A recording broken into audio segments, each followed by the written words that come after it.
जैसे ही अहमद ने हिम्मत करके धीरे धीरे अपनी नजरें आईने की तरफ उठाईं, उसके दिल की धड़कन पहले से भी ज्यादा तेज हो गई। उसके हाथ बुरी तरह कांप रहे थे। उसने डरते हुए आईने में खुद को देखा। कुछ पल तक वह बिना पलक झपकाए देखता ही रहा। फिर अचानक उसकी आंखें हैरानी से फैल गईं। आईने में उसके पीछे कोई साया मौजूद नहीं था। वह डरावना साया जो कुछ ही पल पहले तक उसके बिल्कुल पीछे खड़ा था, अब गायब हो चुका था। अहमद ने एक गहरी सांस ली, लेकिन फिर भी उसकी हिम्मत नहीं हुई कि तुरंत पीछे मुड़कर देखे। वह कुछ पल तक वहीं खामोश खड़ा रहा। उसका दिल जोर जोर से धड़क रहा था। आखिरकार उसने कांपते हुए हिम्मत की और धीरे धीरे अपनी गर्दन पीछे मोड़ी, मगर वहां भी कोई नहीं था। कमरा पूरी तरह खाली था। यह देखकर अहमद ने राहत की एक लंबी सांस ली। ऐसा लगा जैसे उसके सीने से बहुत बड़ा बोझ उतर गया हो। उसने धीरे से खुद से कहा, शुक्र है वो यहां से चली गई। कमरे में एक बार फिर सन्नाटा छा गया। सिर्फ हवा की हल्की सी आवाज सुनाई दे रही थी। अहमद कुछ पल तक खामोश खड़ा रहा। उसे लगा कि अब सब कुछ खत्म हो चुका है, लेकिन यह सुकून सिर्फ कुछ ही पलों का था।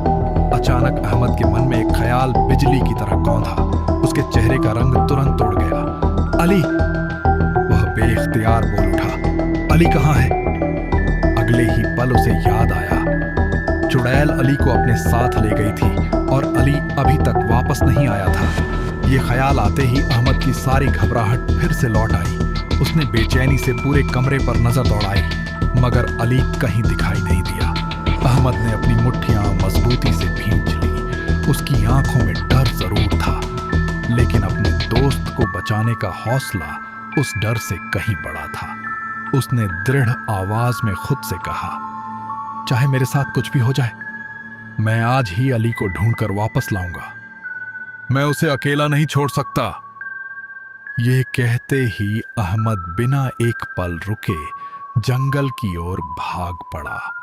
उसे बिल्कुल भी अंदाजा नहीं था कि उस रात जंगल उसके लिए पहले से भी ज्यादा डरावने राज अपने अंदर छिपाए बैठा था। रात पहले से भी ज्यादा अंधेरी हो चुकी थी। जंगल की तरफ बढ़ते हुए अहमद के हर कदम के साथ सूखे पत्तों की चरमराहट सुनाई दे रही थी।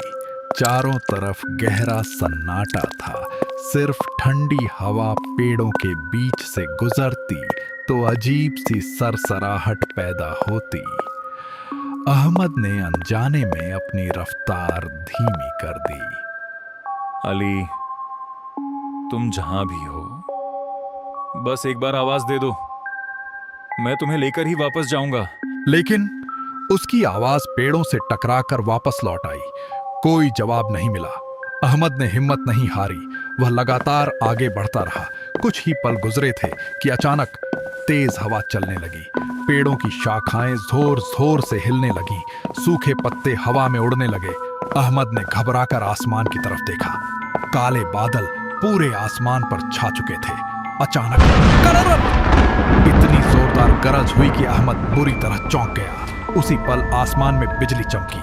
सिर्फ एक पल के लिए पूरा जंगल रोशनी में नहा गया और अहमद को ऐसा लगा जैसे किसी पेड़ के पास कोई खामोशी से खड़ा उसे देख रहा हो। लेकिन अगले ही पल फिर हर तरफ गहरा अंधेरा फैल गया। अहमद ने अपनी आंखें मल ली।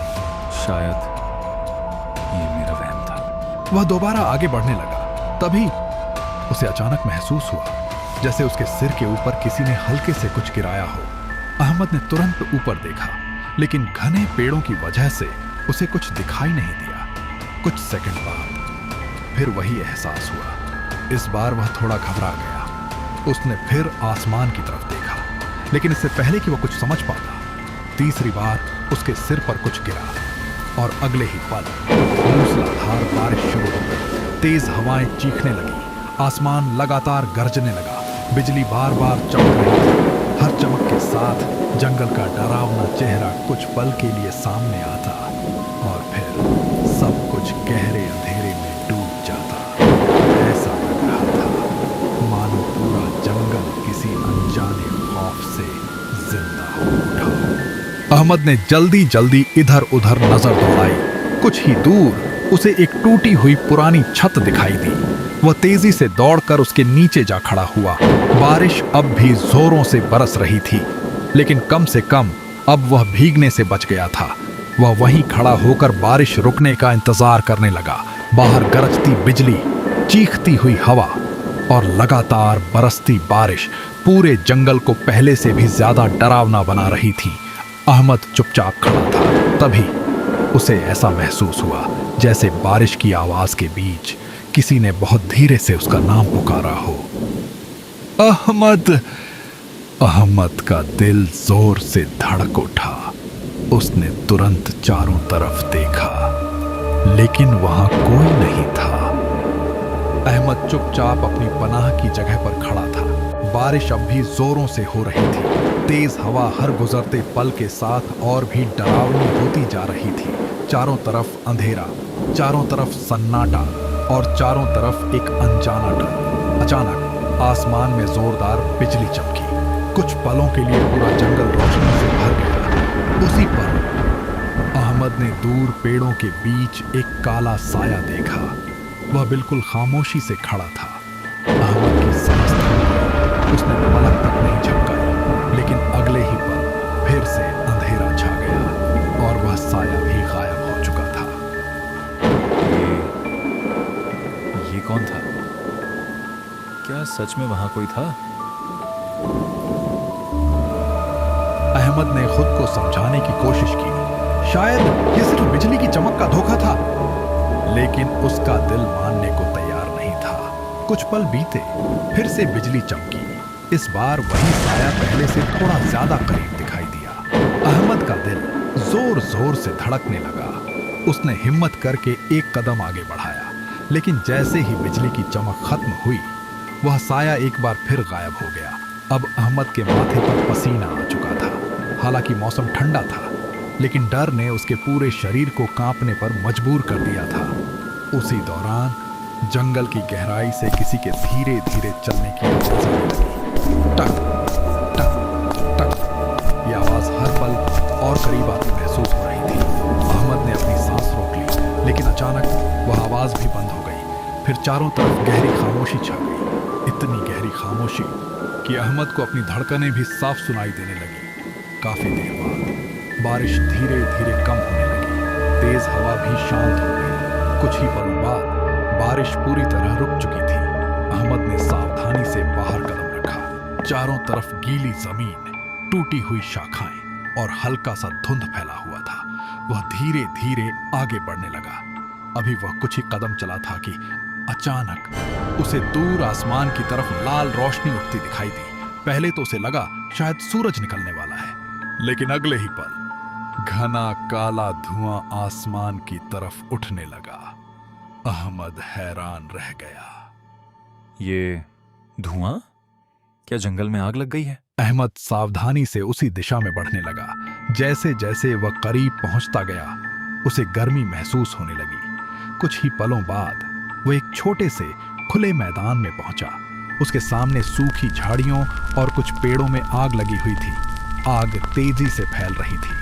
लपटें हवा के साथ और ऊंची उठ रही थी। जलती हुई लकड़ियों की आवाज पूरे जंगल में गूंज रही थी। अहमद डर के मारे वहीं रुक गया, लेकिन तभी उसने आग के उस पार एक धुंधला सा इंसानी साया देखा। वह बिल्कुल खामोशी से खड़ा था और ऐसा लग रहा था जैसे वह सीधा अहमद की तरफ देख रहा हो। अहमद ने जोर से आवाज लगाई, कौन हो तुम? वहां कौन खड़ा है? अहमद ने हिम्मत नहीं हारी। उसने अपने दिल को मजबूत किया और आगे बढ़ने लगा। कुछ ही कदम चलने के बाद उसे ऐसा महसूस हुआ जैसे किसी ने बहुत धीरे से उसका नाम पुकारा हो। अहमद। इस बार आवाज पहले से अलग थी। उसमें कमजोरी थी और मदद की पुकार भी। अहमद तुरंत उस आवाज की तरफ दौड़ पड़ा। रास्ते में गिरे हुए पेड़, झाड़ियां और पत्थर उसका रास्ता रोक रहे थे, लेकिन वह रुका नहीं।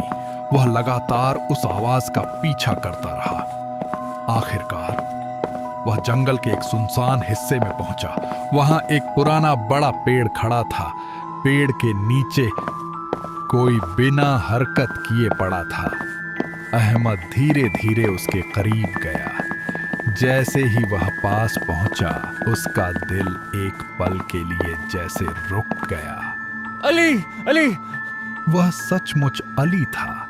उसके कपड़े मिट्टी से भरे हुए थे, उसके माथे पर हल्की सी चोट थी और वह बेहोश पड़ा था। अली, आंखें खोलो। अली, मैं आ गया हूं। लेकिन अली ने कोई जवाब नहीं दिया। वह अब भी बेहोश था। अहमद ने तुरंत उसे अपने कंधे का सहारा दिया और पूरी ताकत के साथ उसे उठा लिया। उसने एक आखिरी बार जंगल की तरफ देखा। उसी पल दूर अंधेरे में वही दो लाल आंखें एक बार फिर चमकी, लेकिन इस बार अहमद रुका नहीं। अहमद और अली चुपचाप अपने घर की तरफ चल पड़े, लेकिन आज तक कोई नहीं जानता कि उस रात जंगल में आखिर सच क्या था। शायद कुछ राज हमेशा राज ही बने रहते हैं। अगर आपको ये डरावनी कहानी पसंद आई हो तो वीडियो को लाइक करें, चैनल को सब्सक्राइब करें और बेल आइकन जरूर दबाएं, ताकि ऐसी और भी दिलचस्प और रहस्यमयी कहानियां सबसे पहले आप तक पहुंच सकें।